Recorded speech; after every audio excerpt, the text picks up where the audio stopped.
नमस्कार मित्रांनो, मुरंबा मालिकेच्या आजच्या भागात आपण बघूया.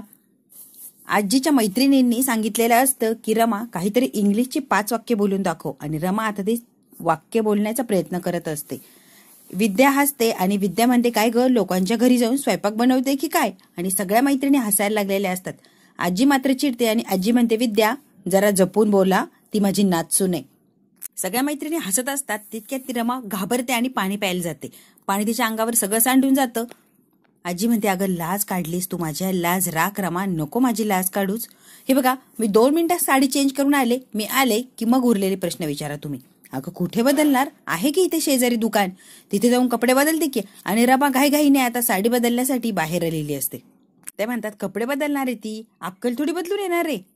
पार्वती मुकादम, तुमचा अपमान बाकी आहे, फक्त वाट बघा आता किती आणि कसा अपमान होतो तुमचा.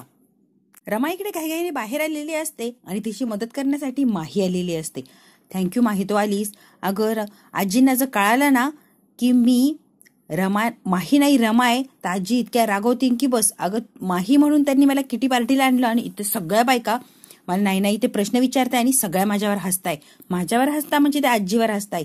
बरं झालं बाई, माझी लाज राख आणि मला मदत कर प्लीज. माही म्हणते, रमा काय झालंय ना, मला एकदा सांग, म्हणजे मला आज जाऊन तसं वागता येणार.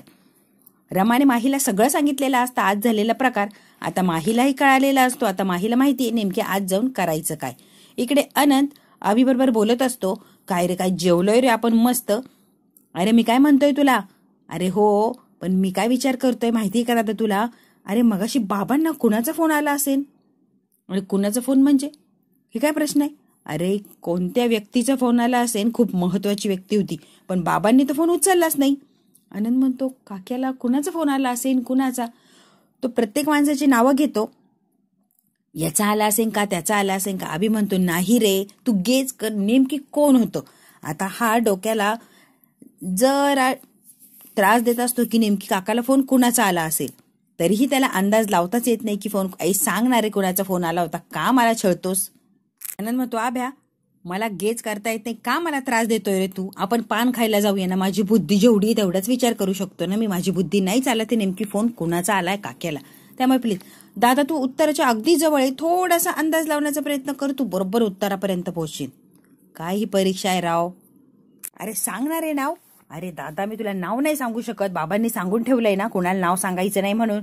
आता अनंत आणि अभि चर्चा करत असतात नेमकी फोन कुणाचा आला. मला सांगायचं आहे यार, पण बाबांनी सांगितलंय ना नाव सांगायचं नाही, मी नाही सांगू शकत. तुझा तू अंदाज लाव बरं कोणाचा. तितक्या तिथे काका येऊन उभा राहिलेले असतात आणि दोघांकडेही बघत असतात. पण या दोघांनाही माहिती नाही की नेमकी तिथे काका येऊन यांचं सगळं काही बोलणं ऐकतोय. काका म्हणता, कुणाचाच फोन आला नव्हता आणि जरा शांत बसा. अभिला म्हणतो, लगेच माझ्या मागे यायची, तुला मी काय सांगितलं होतं. अभि घाबरतो आणि लगेच काकांच्या मागे निघून जातो. अनंत म्हणतो, काका असं काय वागतोय, मी पुतण्या आहे त्याचा आणि माझ्याशी न बोलता निघून गेला. अनंत विचारच करत असतो. इकडे मात्र पार्टीतल्या सगळ्या बायका आजीवर हसत असतात. अशी काही सून करून आणलीये, हिला इंग्लिश सुद्धा बोलता येत नाही, हिला वागायचे मॅनर्स सुद्धा नाहीये. वा आजी कशी आहे आणि नाचून कशी आहे, या सगळ्या हसत असतात आणि तिची खिल्लर उडत असतात. आजी विचार करते, ही माही अशी का वागतीये, का माझी इज्जत काढतीये. ही स्टँडर्ड आहे, वेल एज्युकेटेड आहे, म्हणून मी पार्टीसाठी आणली की सगळं काही व्यवस्थित होईल आणि माझ्या मैत्रिणींसोबत माझी कॉलरही टाईट राहील. पण नाही, तिने माझी नाचक्की करायचंच ठरवलेलं दिसतंय. एकाही प्रश्नाचं धड उत्तर देत नाहीये, तिला कसले बेसिक मॅनर्स सुद्धा नाहीये, सगळ्या काही मायावर हसताय. आता काय होणार माझं. आजी आता बिचारी विचार करत असते. माही आलेली असते. आजी म्हणते, थँक गॉड आली आहे फायनली तू, आणि वाव कसली सुंदर साडी घातलीये, मगाशी काय मॅनर्स नव्हते का तुला. बरं चल आता फायनली आलीयस ना. आजी मगाशी कुठे थांबलो होतो आपण. आजी म्हणते, अगं तुला शब्दांची स्पेलिंग विचारले पण तुला आलेच नाही, मग 5 वाक्य इंग्लिशमधून बोलायला लावली. ऍक्च्युली ना मला कधी कधी ना स्पेलिंग बोलता येत नाही, मी विसरून जाती. अरे बापरे, आता सांगता का. मी काहीही सांगायला तयार आहे. हो छोटे छोटे आणि अगदी सोपे स्पेलिंग सांगशील हो की नाही ग. त्या परत तिच्यावर हसायला लागलेल्या असतात. ती म्हणते, अहो तुम्ही विचारा, नाही आलं की मग हसा की. माही इतकी पटपट आणि फाड इंग्लिश बोललेली असते की सगळ्या मैत्रिणी आश्चर्यचकित होऊन आजीकडे बघायला लागलेल्या असतात आणि त्यांना कौतुकच लागतं. मग अशी घाबरणारी रमा आता इतकी कॉन्फिडन्समध्ये आलीये आणि न म्हणता फाड इंग्लिश बोलली आणि सगळं काही तिने नॉलेज आम्हाला देऊन गेली. एक मात्र इतकी गप्प झालेली असते की ती म्हणते असली कसली गावंढळ सून करून आली. तिच्याकडे बघून तर काय काय माही बोललेली असते. तिची बोलतीच बंद झालेली असते आणि म्हणते आजी आता तुम्ही पार्टी एन्जॉय करा, मी आता जाते, घरी अर्था उठले असेल ना, तिचीही काळजी घ्यायला लागणार मला. आजी म्हणते हो जा तू, माझं आवरलं की मी येते. आता सगळ्यांना धक्का देऊन माही मात्र इतकी स्टाईलमध्ये तिथून निघून गेलेली असते. आजीची मात्र कॉलर टाईट झालेली असते. सगळ्या मैत्रिणींसमोर आजीला इतका आनंद झालेला असतो की बस. रमा म्हणते माही थँक्यू बरं, मी तुला ऐन वेळेला फोन लावला, तुझी सगळी कामं सोडून तू माझ्यासाठी आली, एका फोनवर आली, खरंच थँक्यू. मला इतकं बरं वाटतंय ना, तू माझ्यासोबत सगळ्यांचीच इज्जत राखली आहे, नाही तर आजीला इतका त्रास झाला असता या गोष्टीचा, इतका मोठा अपमान आजीने काही सहन केला नसता. पण थँक्यू माही, तू आलीस आणि सगळं काही सावरून घेतलं. अगं थँक्यू कसलं म्हणतीये रमा, मी एक बोलू का? बोल की. मला आहे ना तुझ्याकडे एक काम आहे, माझं काम करशील का? अगं माही बोल की. मला आहे ना एक दिवस तुझ्या घरात, अख्खा दिवस तुझ्या घरात घालवायचा आहे. तसाही मला अक्षय काही आवडत नाही, पण बाकीची लोक तर आवडतात ना. मी इतकी घाईघाईने त्या घरातून निघली की कोणाला थँक्यू म्हटले नाही किंवा कोणाशी व्यवस्थित बोलले सुद्धा नाही. त्यामुळे मला आहे ना सगळ्यांना एकदा भेटायचंय, शेवटचं सगळ्यांना थँक्स म्हणायचंय आणि सगळं काही डोळ्यात साठवून ठेवायचंय. प्लीज मला एक दिवस देशील? हे कसं शक्य आहे? प्लीज, मी फक्त थँक्स म्हणणार आहे, बाकी काहीही काम नाहीये. बरं माही, आपण एक दिवस ठरूया, मी बघते तिथे काय परिस्थिती आहे. एक अंदाज घेतला की तुला सांगते की आज दिवसभर तू इथे राहायला ये, मग अख्खा दिवस तू माझ्या फॅमिली सोबत घाल, चालतंय का? थँक्यू रमा, तू लवकरच तो दिवस शोध आणि तुला योग्य वाटेल तेव्हा तू मला सांग. रमा म्हणते माही तुझ्या घरी सगळं बरं आहे का गं? तो नील किती त्रास देतो आणि तुझी सावत्र आई, तू सगळे पैसे तुझे त्यांना देऊन टाकले, मग तुला पैसे लागले तर कसं? रमा काय एवढा विचार करतेय तू? मला तशी फारशी त्या पैशांची गरज नाहीच आहे आणि घरातच राहते, त्यामुळे हे बघ, मला बाहेर जायचं होतं म्हणून पैसे लागणार होते, पण मला जो कोर्स करायचा आहे तो इथं पण आहे, मग मी इथेच ते क्लासेस लावलेत, त्यामुळे मला बाहेर जायची काही गरज नाहीये. मी कुठेही जाणार नाही, मी इथेच राहणार आहे. आणि राहिला प्रश्न पैशांचा, माझ्या डॅडाने माझ्या नावावर पर्सनली खूप पैसे ठेवलेत, त्या पैशांमध्ये माझं सगळं ऍडजस्ट होणार, त्यामुळे मला नीलकडे किंवा देविकाकडे हात पसरायची गरज नाहीये आणि मला मुळात त्यांचा पैसा नकोच आहे. माझ्या डॅडाने ठेवलाय ना तेवढ्या पैशात माझं सगळं ऍडजस्ट होतंय. आणि हे बघ रमा, तू का काळजी करतेयस? डोंट वरी, अजिबात काळजी करू नको. ह्या दोघी गप्पा मारत असतात तितक्यात आजीची मैत्रीण बाहेर आलेली असते आणि यांना बघून जरा आश्चर्यचकितच होते. दोन मुली एक सारख्या, एक आली मगाची साडी नेसून, तिथं रमा आहे, पण ही दुसरी कोण आहे? आता ही विचार करायला लागलेली असते आणि हिला जरा शॉकच बसतो की दोन एकसारख्या दिसणाऱ्या मुली आणि बापरे आपल्या समोर उभ्या आहेत. म्हणूनच एक मगाशी बोलली आणि एक बोलली नाही, दोघींमध्ये फरक आहे. एक अजिबातच इंग्लिश बोलू शकली नाही आणि नंतर आली ती फाडफाड इंग्लिश बोलली आणि सगळ्यांची बोलतीच बंद केली. सगळा काय मॅटर आता त्या मैत्रिणीच्या लक्षात आलेला असतो. आजीची मैत्रीण विचार करायला लागलेली असते नेमकी ह्या दोघी एकसारख्या कशा दिसतात. इकडे दुसऱ्या दिवशी रमा आणि अक्षय बाहेर चाललेले असतात. रमा म्हणते अक्षय सांगा की आपण नेमकी कुठे चाललो? काय ग, चाललोय ना फिरायला, मग शांत बस की. नाही, मला कळायला पाहिजे आपण कुठे चाललो. अगं बाई, आजी, आई, तू, मी, आपण चौघे बाहेर चाललोय. का? का म्हणजे काय? खूप दिवसात शॉपिंग केली नाही, आजीला काही घेतलं नाही ना, मग आईला काही घेतलं नाही, म्हटलंय आपण सगळेच जाऊया आणि सगळ्यांसाठी काही ना काही घेऊया म्हणून चाललोय ग आपण. ओ अच्छा. आजी आणि सीमा बाहेर आलेले असतात. चल ग आजी, उशीर झालाय आणि आज रमा गाडी चालवणार आहे. रमा म्हणते मी का? मी नाही चालवणार आहे. अक्षय तिला जबरदस्तीने गाडी चालवण्यासाठी पुढच्या सीटवर बसवतो, तूच गाडी चालवायची आहे. आजी म्हणते अरे गाडी ती अगदी फर्स्ट क्लास चालू शकते. काल काय ती किटी पार्टीमध्ये फाड फाड इंग्लिश बोलली, माझ्या मैत्रिणी अशा चकितच झाल्या. आणि बघ साधं सुद्धा इंग्लिश नाही, फाड फाड इंग्लिश बोलली आणि हाय क्लास इंग्लिश बोलत होती ती.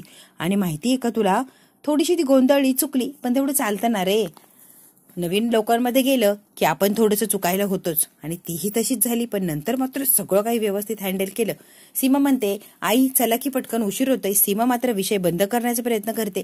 आई आऊ चला की आपल्याला जायचं, तिथे उशीर होणार ना. आजी काही बिघडलं वगैरे काही नाही, सगळं नॉर्मल आहे. उलट आहे ना तिचा मेंदूही ना जरा जास्त वाढलाय आणि जरा जास्त काम करायला लागलाय ना, म्हणून सगळं होतंय. आजी म्हणते अगदी बरोबर बोललाय अक्षय तू. अक्षय म्हणतो अरे अपग्रेड झाली आहेस तू, इंग्लिश बोलते, गाडी तर कसली सुसाट चालवते, वा वा वा वा, खरंच कमाला. आजी आज तुम्हाला बघा कशी चकित करते ती, अशी गाडी चालवेल ना की बस. रमा बिचारी गाडीत बसलेली असते. अक्षय जबरदस्तीने बसवतो, दार लावतो आणि चावी लावून गाडीही ऑन केलेली असते. अरे बापरे, आता गाडी कशी चालवायची? मला वाटतं गाडी ना माहीने चालवली असणार, म्हणूनच यांना असं वाटतंय की मी गाडी चालवू शकते. मला काहीच जमत नाही. आता नेमकी मी काय करू? आजीला आईंना मी उत्तर काय देऊ? आणि हा अक्षय कसली जबरदस्ती करताय मला की गाडी चालव गाडी चालव. मला तर काही जमत नाही. अरे देवा, मी कुठं फसलीये. रमा इतकी घाबरलेली असते, तिला खरंच गाडी चालवता येत नाही. ती वायपर लावते आणि वायपर कंटिन्युअस चालू असतो. अक्षय बंद करतो. काय ग, पाऊस पडतोय का? कशासाठी हे वायपर ऑन केलंय? चल सुसाट गाडी चालव आणि सगळ्यांना एन्जॉय करू दे. चल चल चल. आजी, तुला माहितीये का, अगं ही मी कशी गाडी चालवतो बघून बघून गाडी चालवायला शिकली आणि माझ्यापेक्षाही सुसाट भरधाव वेगाने गाडी चालवती. अहो हो, आजही गाडी चालवली असती मी तुमच्यासाठी, पण माझ्याकडे लायसन नाहीये. तुम्हाला चालणार आहे का लायसन शिवाय मी गाडी चालवली? काय म्हटलीस रमा, त्या दिवशी सुद्धा तू लायसन नसताना? हो. सीमा लगेच मध्येच बोलायला लागते. अरे हो, तुला चक्कर आली होती ना, मग आता इमर्जन्सीसाठी चालवली तिने गाडी, त्यात काय एवढं? अरे हो आजी, आई सांगा याला, खरंच चक्कर आली म्हणून हिने गाडी चालवली ना. आजीला काहीही कळत नसतं नक्की सीमा काय बोलतीये. हो हो, चक्कर आली होती ना तुला म्हणून. अहो मी ते सांगण्याचा प्रयत्न करतेय, माझ्याकडे लायसन नाहीये. मला जर पकडलं तर केवढ्यात पडणारे गाडी चालवणं. त्यापेक्षा मला असं वाटतंय की तुम्हीच तुमची गाडी चालवा. तुम्ही मला कुठे लायसन काढू दिलंय? जेव्हा मला लायसन येईन तेव्हा मी गाडी चालवेन की. अक्षयच्या लक्षात येतं अक्षयला नियम म्हणजे नियम असतात. कुठलाही नियम मोडलेला अक्षयला चालत नाही. रमा आता मुद्दा म्हणते, नाही नाही आता मला आहे ना मूड आलाय गाडी चालवण्याचा. असू द्या, नसतं लायसन तर काय होतंय, जाऊ द्या मी चालवते. कोण बघणार आहे? हे बघ, उत्तर म्हटलं ना तुला, नियम म्हणजे नियम. नियम मोडायचे नाही. आपण नियम पाळले तर बाकी लोक पाळणार. आपणही नियम पाळले तर कुणाला काहीतरी बोलू शकतो. आपणच नियम मोडले रमा तर समोरच्याला काय सांगायचं? त्यामुळे तू आता खाली उतरतीये. जेव्हा मी लायसन काढून देईन तेव्हा तू गाडी चालव. नाही नाही प्लीज हो, मला आता खूप मूड आलाय. आणि हे बघा, आता एकदा मूड आला ना की नको वाटतं उतरायला. आता मी गाडी चालवणार. तुला सांगितलं कळत नाहीये का? तू उतर आणि इकडे साईडला बस. अक्षय बाहेर आलेला असतो आणि रमालाही म्हणतो की ये खाली. रमा म्हणते नाही हो, मुद्दाम अक्षयची खेचत असते, चालू द्या की गाडी मला. फायनली मोठ्या संकटातून रमा सुटलेली असते आणि अक्षय गाडी चालवायला लागलेला असतो. माहीला फक्त अक्षय आणि अक्षय सगळीकडे दिसत असतो. ती फक्त अक्षयचाच विचार करत असते. जेव्हा माहीच्या समोर रमा येते तेव्हा ती म्हणते मला अक्षय काय आवडत नाही. बाकी सगळे लोक आवडतात पण अक्षयचा ऍटिट्यूड मात्र मला आवडत नाही. मुळात मला तो आवडतच नाही ग, कारण तो तुझा नवरा आहे, मला कसा आवडणार? पण माही सारखा त्या अक्षयचाच विचार करत असते. अक्षय सोबत जे घालवलेले क्षण आहे ते सगळे आठवत असतात. त्या विषयांवरती तासन तास विचार करत बसलेली असते. मंदिरात गेलेली असते पण रमासारखं ती कुंकू आणायला विसरते आणि घरी येऊन म्हणते अहो मी खरंच विसरले, माझ्याकडून चूकच झाली. अक्षय तिच्या डोक्याचं कुंकू स्वतःच्या डोक्याला लावतो. एकमेकाची डोकी लावून ते कुंकू लावलेलं असतं. बघ, प्रॉब्लेम सॉल्व्ह झाला. आणि कशाला रमाची टेन्शन घेतेय तू? नाही कुंकू आणलं म्हणून काय झालं? तुझ्या डोक्याचं आहे ते मला लागलंय ना. हे सगळे काही अक्षयचे गुण तिला आठवत असतात आणि ती म्हणते खरंच कमालीचं बॉन्डिंग आहे या दोघांमध्ये. माही म्हणते मी एक दिवस मिळवलाय ना, मी अक्षय सोबत घालवणार, अक्षय सोबत एन्जॉय करणार. असं झालंय, मी अक्षय सोबत कधी दिवसभर राहणार आणि अक्षय सोबत राहण्यात मला खरंच आवडायला लागलाय. कुणी काहीही म्हणू दे पण मला खरंच अक्षय आवडायलाच लागलाय. पण हे बघ, मी त्याच्यासोबत राहिली, अख्खा दिवस जरी घालवला तरी कोणाच्याच लक्षात येणार नाहीये. म्हणजे मला अक्षय सोबत भेटताही येणार आणि कोणाच्या लक्षातही येणार नाही. खरंच एक दिवस तेवढा एन्जॉय करायचा. माही आता स्वप्न रंगवायला लागलेली असते. अक्षय सोबत एक दिवस घालवायचा आणि नेमकी त्या दिवशी काय काय करायचं. इकडे आनंद आणि अभि चर्चाच करत असतात. नेमकी काय झालं असेल रे बाबामध्ये आणि आत्यामध्ये, की आत्याचा फोन बाबा अजिबातच उचलत नाही. हे दोघं आता गपचूप गपचूप चर्चा करत असतात आणि आता नेमकी फोन का उचलला नाही याचं ते कारण शोधत असतात. अभि म्हणतो हे बघ दादा, मला माहिती आहे की तुला आत्याबद्दल सगळी काही माहिती आहे, पण तू मुद्दा मला सांगण्याचा प्रयत्न करत नाहीयेस ना. हे बघ शांत बस अभ्या, जुन्या गोष्टी करून काढून नकोस. का जुन्या गोष्टी म्हणजे काय? तुझ्या आणि माझ्या बाबाला एक बहीण होती, तीही सख्खी, पण आता तिचं नावही कोणी घेत नाही घरात आणि तिचा फोन आला तर बाबांनी उचलला सुद्धा नाही. नक्कीच काहीतरी कारण आहे दादा, मला प्लीज सांग. अभि इतका फोर्स करत असतो आणि चिडतो आणि म्हणतो एकदम शांत बसा, उगाच घरात वादळ आणू नको आणि नको त्या गोष्टींना फाटे फोडू नकोस. तू ना उगाच डोकं लावू नको. ए दादा, तुला सगळं काही माहिती आहे, मी अल्बम मध्ये फोटोज वगैरे सगळं काही बघितलं, पण आता काय एवढं झालंय की तिचं फोन सुद्धा उचलत नाही किंवा घरात नाव सुद्धा घेत नाही. अभिला प्रश्न पडलेले असतात, त्याची उत्तरे तू आनंदकडून जाणून घेण्याचा प्रयत्न करतो. दादा सांग ना प्लीज सांग. हा इतका रागवतो, ओरडतो, पण अभि काय शांत बसायला तयार नसतो. आत्याविषयी काय झालंय मला सांग, तेव्हाच मी शांत बसणार. आनंद म्हणतो अभ्या तुला काही डोक्याचा भाग आहे का? दुपारी काकी काय म्हणला? या विषयावर कोणी हात घालायचा नाही आणि ह्या विषय उगाळत बसायचं नाही. जागेवर विषय बंद करायचा म्हणजे बंदच करायचा. आणि हे बघ, आत्याला घेऊन आजी इतकी इमोशनल आहे की बस, हा जर विषय आजीच्या कानावर गेला तर घरातलं वातावरण बदलून जाणार. त्यामुळे तू ना अभ्या उगाच घरातलं वातावरण बिघडू नकोसा. आणि नको त्या पंचायती कशाला हव्या रे तुला? म्हटलंय ना तुला, नको पंचायती करू, नको तो विषय. मग एकदम शांत बसा. हा विषय इथं बंद म्हणजे बंदच झाला पाहिजे. आणि जर ऐकलं नाही ना तू माझ्याशी गाठ्या. अभि म्हणतो आता तर हा विषय उगाळणार म्हणजे उगाळणारच. इतका महत्वाचा आहे की तो आजीसमोर बोलायचं नाही म्हणजे नक्कीच काहीतरी महत्वाचं कारण आहे. आता मी ह्या विषयाच्या मुळाशी जाणार आणि सगळे काय लपवालपी करताय हे मी शोधून काढणार म्हणजे काढणार. माझ्यापासून लपवताय, सगळ्यांना माहिती आहे आणि फक्त एकट्या अभिला माहित नाहीये, असं शक्यच नाही. आता मी या विषयाच्या मुळात जाणार आणि नेमकी का लपवताय ते कारण शोधणार म्हणजे शोधणार. अनंत अभि गप्पा मारत बसलेले असतात. अभिच्या डोक्यात वेगळेच विचार असतात. नेमकी हा प्रश्न का लपवताय तो मला उलगडून काढायचा आहे. तितक्यात आजी आणि रमा आलेली असती. खूप काही पिशव्या असतात शॉपिंगच्या. आजी म्हणते काय ग? त्या रमासारखी टिपिकल तिथे बार्गनिंग करत बसली. दिलखुलासपणे शॉपिंग करायची की तुला काही टेन्शन होतं का पैशांचं?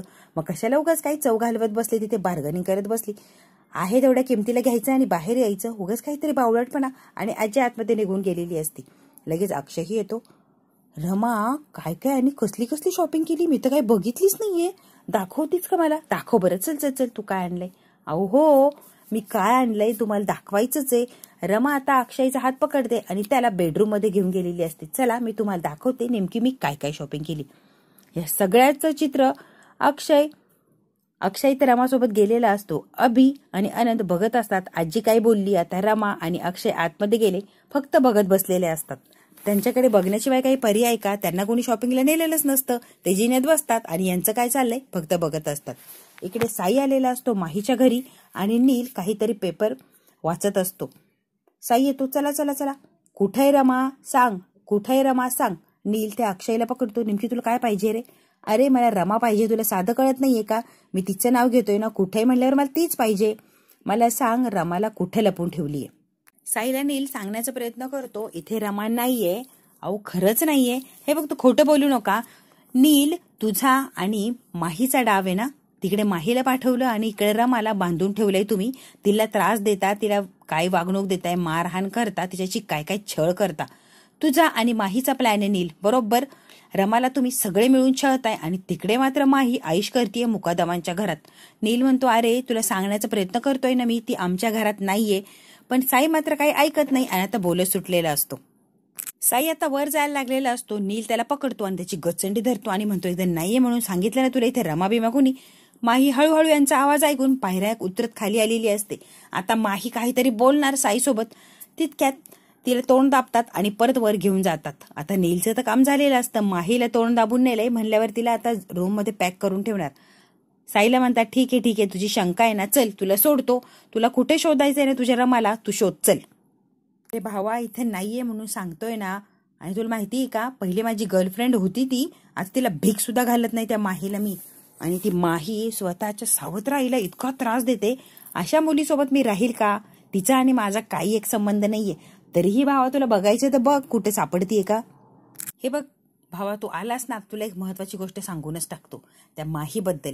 ती ना अक्षय मुकदमच्या प्रेमात पडलीये. त्याच्यावर इतकं प्रेम करते की बस. आणि अशा मुलीला मी घरात का ठेवेन आणि का तिचा विचार करेन मी? तिचा विचार सोडून दिलाय. तू बस रे, चहा कॉफी काहीतरी घेऊ, आपण निवांत बोलू. अरे बस रे भावा. साई आता रागा तिथून निघून गेलेला असतो. नील वर येतो आणि घोटाळ्याला मात्र शब्बासकी देत असतो. घोटाळे ऐन वेळेला खरंच घोटाळा न होऊ देतात सगळं काही सावरून घेतला तुम्ही. नावाप्रमाणे घोटाळा झाला असता पण तुम्ही ऐन वेळेला सगळं सावरलं आणि खरंच कमाल वागला था घोटाळे.